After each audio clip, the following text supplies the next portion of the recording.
Hello students, आपका welcome है मेरे आईआईटी जेई कोचिंग चैनल पर। मेरे चैनल का नाम है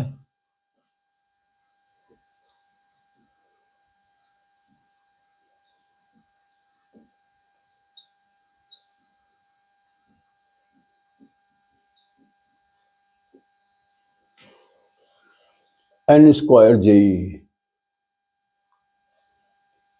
और मैं यहाँ पर आपको तीनों सब्जेक्ट पढ़ाऊँगा।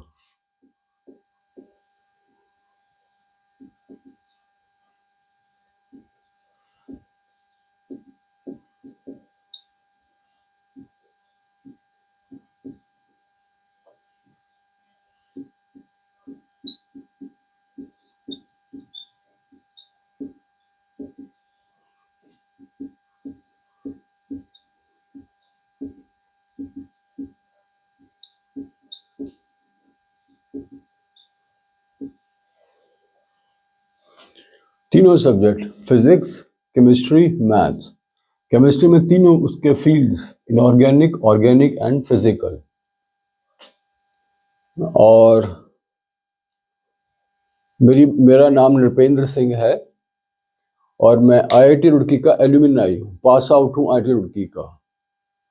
मैंने वहाँ से बीटेक किया हुआ है इलेक्ट्रिकल इंजीनियरिंग में।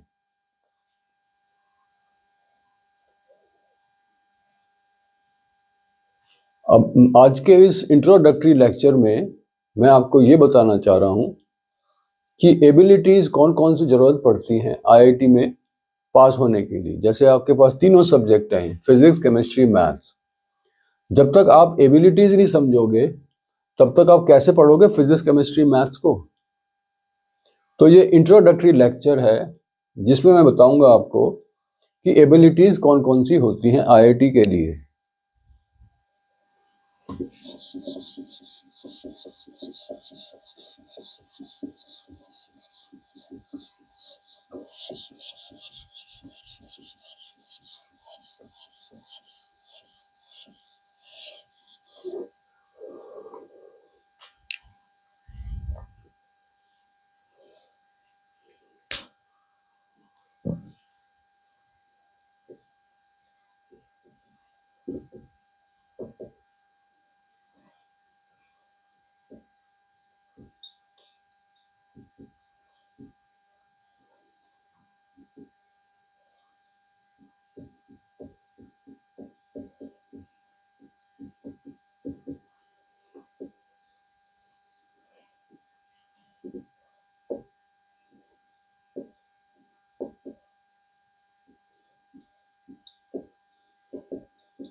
तो abilities required for IIT JEE. हमारे पास 5 एबिलिटीज होती हैं। सबसे पहली rote learning, second understanding the concept by verbal and non verbal ability, तीसरी है रीजनिंग एबिलिटी, चौथी है एनालिटिकल एबिलिटी और पांचवी है लॉजिकल एबिलिटी। आइए हम लोग इन पांचों एबिलिटीज को इंडिपेंडेंटली डिस्कस करते हैं, अलग अलग करके।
सबसे पहली एबिलिटी होती है रोट लर्निंग की, मींस रट्टाफिकेशन। उसका मतलब है मेयरली इंफॉर्मेशन रिप्रोडक्शन। बिल्कुल जैसी आपको इंफॉर्मेशन दी गई है, आप उसको रटने के बाद उसको आंसर कर पाते हैं। जैसे 5 × 2 = 10। अगर आप इसको रट लो, सवाल आए कि 5 × 2 क्या होता है, आप इमीडिएटली कह दोगे कि 10 होता है। और समझे? तो रट्टाफिकेशन में हम एग्जैक्टली इंफॉर्मेशन अगर आई है तो ही हम आंसर कर सकते हैं। रट्टाफिकेशन में ना तो कोई सोचना होता है, ना कुछ समझना होता है, ना कोई चिंतन होता है, बस कंठस्थ करने को रोट लर्निंग कह देते हैं, रट्टाफिकेशन कह देते हैं। जैसे आपको 5 × 2 की वैल्यू पता है 10 होती है, लेकिन अगर आपसे पूछ लिया जाए कि 4 × 3 क्या होता है, तो उसका आंसर आप नहीं दे पाएंगे, क्योंकि आपको मल्टीप्लिकेशन का फंडामेंटल नहीं आता है। 5 × 2 = 10, तो आपने रट रखा है, सवाल आया 5 × 2 क्या होता है, 10 होता है। अगर सवाल हो गया 4 × 3 क्या होता है, वो आपको नहीं आता। इसे कहते हैं रट्टाफिकेशन, रोट लर्निंग।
अब दूसरी एबिलिटी आती है अंडरस्टैंडिंग द कॉन्सेप्ट, और वो भी by means of verbal and non verbal ability.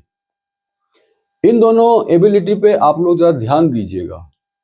ये दोनों एबिलिटी बहुत इंपॉर्टेंट एबिलिटीज होती हैं। नॉन वर्बल एबिलिटी होती है इमेजिनेटिव एबिलिटी। किसी भी चीज को समझना है, जैसे एक ट्री है,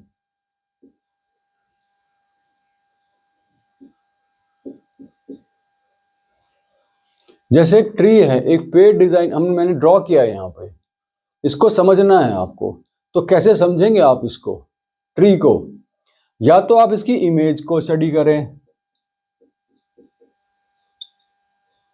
या फिर इसको सोचें, थिंक करें।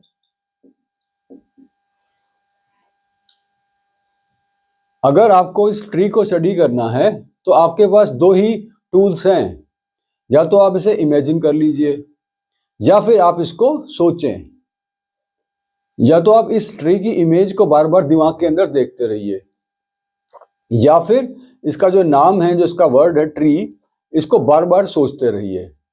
ये दो एबिलिटीज बहुत जरूरी होती हैं आईआईटी के लिए, और टूल्स हमारे पास दो ही हैं, या तो इमेजिनेशन है या नॉन इमेजिनेशन है। कोई भी चीज आप स्टडी कर रहे हैं, जैसे व्हील को स्टडी कर रहे हैं आप, कि व्हील क्या होता है, what is a wheel?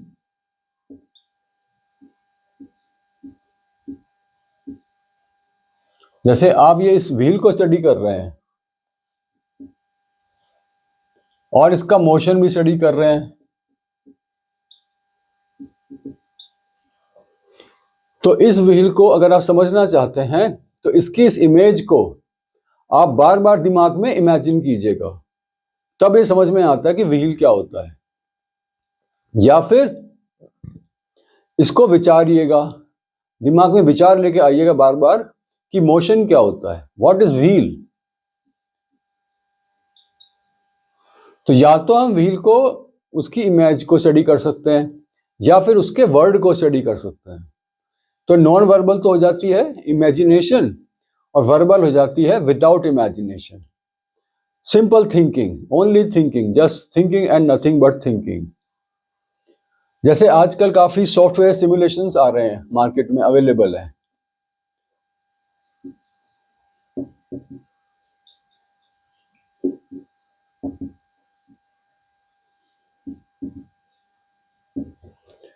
Software simulations, graphics, computer graphics.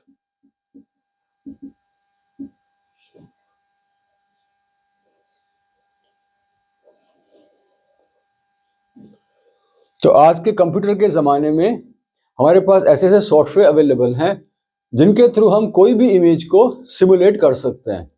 जैसे एक व्हील है, पहिया है, एक घूम रहा है, तो बेटर ये होगा आप इस घूमते हुए पहिए को अपने दिमाग में इमेजिन करें, कंप्यूटर पे बैठ के सिमुलेट ना करें। सिमुलेट मतलब उसकी मॉडलिंग ना करें।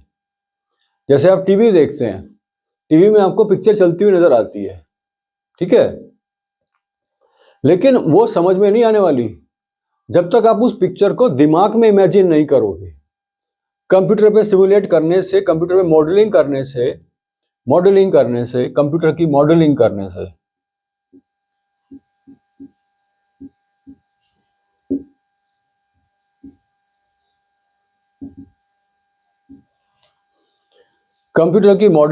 से आपको चीज दिख तो जाएगी, लेकिन वो समझ नहीं आएगी।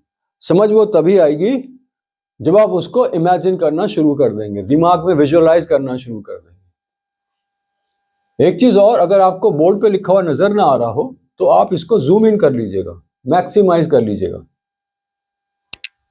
ब्रॉड कर लीजिएगा। दोनों चीज में ऑप्शन होते हैं, आपके स्मार्टफोन में भी होगा और पीसी में भी होता है, कंप्यूटर में भी होता है। तो अब इस बोर्ड को आप मैक्सिमाइज कर लीजिएगा, तो आपको दिख जाएगा क्या लिखा हुआ है मैंने। तो ये तो हो गया हमारा understanding the concept by verbal and non verbal ability. बता चुका हूं, वर्बल होता है सिर्फ सोचना, और नॉन वर्बल होता है इमेजिन करना, दिमाग के अंदर होगी। तो कंप्यूटर पे मॉडलिंग बना के या डिजिटल बोर्ड के थ्रू अगर आप इमेजिन करना चाहेंगे तो इतना फायदा नहीं होता है। फायदा होता है अपने दिमाग में अपने आप मॉडल बनाना, दिमाग में अपने आप इमेजिन करना, सिमुलेट करना अपने आप, इमेजिनेशन, इमेज। अगर पेड़ को स्टडी करना चाह रहे हो तो उसकी या तो इमेज दिमाग में देखो, या उसके वर्ड को, ट्री को थिंक करो बार बार। This is called second ability, that is called understanding the concept by verbal and non-verbal ability.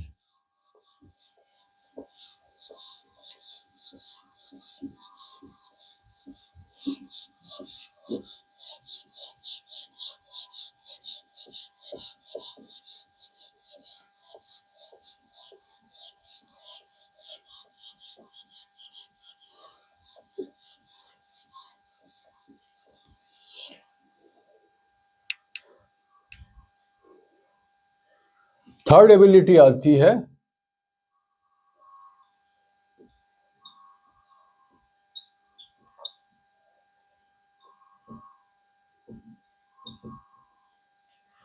Reasoning ability.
तीसरी एबिलिटी होती है रीजनिंग एबिलिटी। उसमें क्या होता है? Ability to find solution by using the information given. Ability to find solution of a problem. Okay, मतलब तर्क वितर्क करना दिमाग के अंदर, दिमाग के अंदर तर्क वितर्क करना, आर्ग्यूमेंट, काउंटर आर्ग्यूमेंट, ऐसा है तो क्यों है, ऐसा है तो किस लिए है, that is called reasoning ability. Ability to find solution of a problem by using the information given. आपसे पूछा गया कि 5 इंटू 2 इंटू 5 इंटू 2 की वैल्यू क्या होती है, और आपको इंफॉर्मेशन दे रखी है कि 5 into 2 equals 100 and 100 into 100 equals 15। हाँ, हालांकि 5 इंटू 2 10 होता है, लेकिन यहां दे दिया 100 होता है, और 100 इंटू 100 कितना हो जाएगा? 10,000। लेकिन वो क्या यहाँ क्या दे रखा है? 15 दे रखा है। तो हमें इंफॉर्मेशन के अकॉर्डिंग सोचना पड़ता है रीजनिंग एबिलिटी में। तो 100 इंटू 100 दैट मीन्स 15। जैसे 5 इंटू 2 इंटू 5 इंटू 2, इसकी वैल्यू निकालनी है, तो पहले हम 5 इंटू 2 को ले लेते हैं, उसकी वैल्यू दे रखी है 100, तो 100 पुट कर देते हैं यहाँ पर। फिर दूसरी वैल्यू है 5 इंटू 2, वो भी 100 ही है, और 100 into 100 equals 15। So simple. Reasoning ability such a simple ability, लेकिन इसको समझने में काफी वक्त लग जाता है। Ability to find solution of a problem by using the information given.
Analytical ability मतलब किसी भी चीज का प्रॉब्लम को विश्लेषण करना, हिंदी में कहते हैं विश्लेषण करना।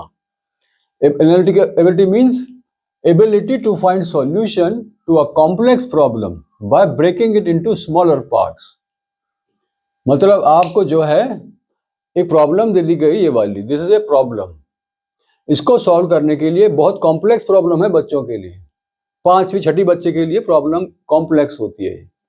तो दे रखा है with in bracket 3 into 2 plus 2 square minus 10 plus 20 की वैल्यू क्या होगी। तो इसको हम छोटे छोटे पार्ट में डिवाइड कर लेते हैं। पहले 3 इंटू 2 की वैल्यू निकाल लेते हैं, फिर 2 स्क्वायर की वैल्यू निकालते हैं, 10 माइनस 10 करते हैं, प्लस 20 करते हैं, तब जाके इसकी वैल्यू निकलती है। और इसको सॉल्व करने के लिए हमारे पास एक रूल होता है बॉड मास का, वो पढ़ रखा होगा आपने, कि कोई भी एक्सप्रेशन दे रखा है आपको, उसको सॉल्व करना है तो उसमें बॉड मास का यूज किया जाता है। बॉड मास एक मैथमेटिकल रूल है, ये ग्लोबली रियलाइज्ड एक कन्वेंशन है, एक रूल है ये। सबसे पहले ब्रैकेट खोला जाता है, ब्रैकेट 3 इंटू 2 का ब्रैकेट। उसके बाद ऑर्डर मतलब 2 स्क्वायर, 2 की पावर 2, 2 की पावर 2। उसके बाद BODMAS, divide, multiply, add and subtract. B for bracket, O for order, D for divide, M for multiply, A for add and S for subtract. और इस rule को use करने के लिए एक्सप्रेशन को हम लेफ्ट टू राइट स्टडी करते हैं, उसको रीड करते हैं। तो सबसे पहले अगर लेफ्ट टू राइट काम करें तो क्या होगा, सबसे पहले आता है ब्रैकेट, तो ब्रैकेट को खोल लेते हैं, ये इसकी वैल्यू हो जाएगी 3 इंटू 2 मीन्स 6। उसके बाद ऑर्डर मीन्स 2 की पावर 2, 4 हो जाता है, माइनस 10 प्लस 20। अब ये एक्सप्रेशन सिंप्लीफाई हो गया ना, ऊपर तो कॉम्प्लेक्स एक्सप्रेशन है ये, लेकिन इसको सिंप्लीफाई कर लिया, तोड़ तोड़ के इसको सॉल्व किया गया। अब क्या करना है, फिर से लेफ्ट टू राइट रीड करेंगे तो क्या होगा, ऐड एंड सब्ट्रैक्ट। सबसे पहले लेफ्ट से रीड कर रहे हैं तो पहले एडिशन आ रहा है, तो उसको लिख लेंगे 10 माइनस 10 प्लस 20। अब लेफ्ट टू राइट रीड कर रहे हैं तो क्या आ रहा है, सब्ट्रैक्ट पहले आ रहा है, तो 10 माइनस 10 मीन 0, 0 के बाद फिर ऐड कर लेते हैं, वो हो जाता है 0 प्लस 20, और इसकी वैल्यू आ जाएगी फिर 20। तो this is called as analytical ability. ये मैंने एग्जाम्पल आपको बहुत सिंपल एग्जाम्पल दिया है, सिर्फ समझाने के लिए कि एनालिटिकल एबिलिटी क्या होती है। अदरवाइज आईआईटी में बहुत एडवांस प्रॉब्लम्स आती हैं, उनमें और फंडे लगे होंगे, वो मैं बाद में समझा दूंगा, जब सब्जेक्ट को स्टडी करेंगे तब समझा दूंगा।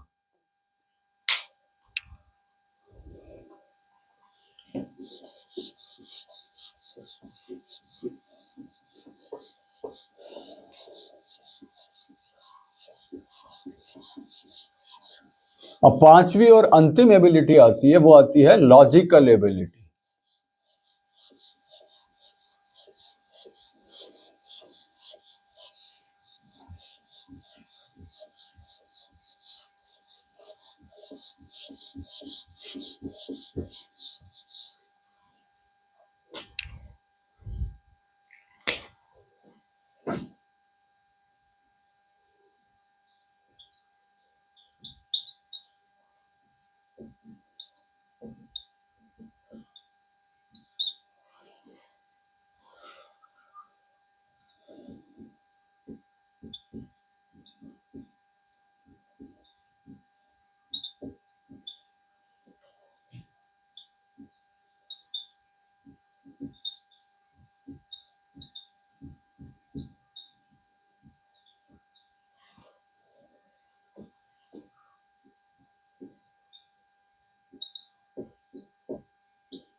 पांचवी और अंतिम एबिलिटी क्या होती है?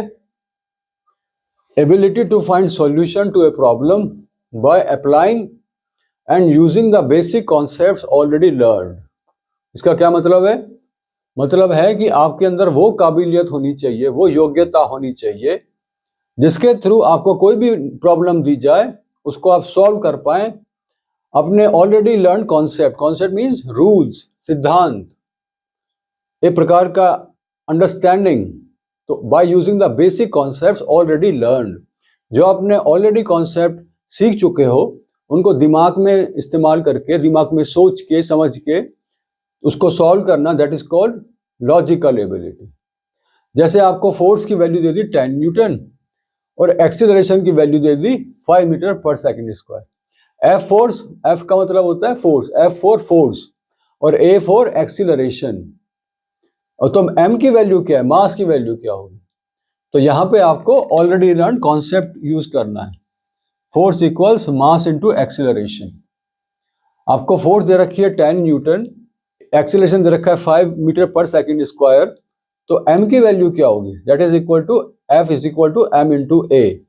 तो therefore m is equals force upon a, that value is 2 kilograms. 10 को 5 से डिवाइड कर दिया तो 2 किलोग्राम्स आ गया। This is called logical ability, मतलब ability to find solution to a problem by applying and using the basic concepts already learn. जो आपने बेसिक कॉन्सेप्ट्स ऑलरेडी सीख रखे हैं फिजिक्स के, केमिस्ट्री के, मैथ्स के, उनको अप्लाई करके आप एक प्रॉब्लम का हल निकालते हैं। That is called logical ability. तो आई थिंक आपकी समझ में आ ही गया होगा ये 5 एबिलिटीज क्या क्या होती हैं। इन पांचों एबिलिटी को जब आप में आ जाएंगी तो आपके लिए प्रॉब्लम सॉल्व करनी आसान हो जाएंगी सारी।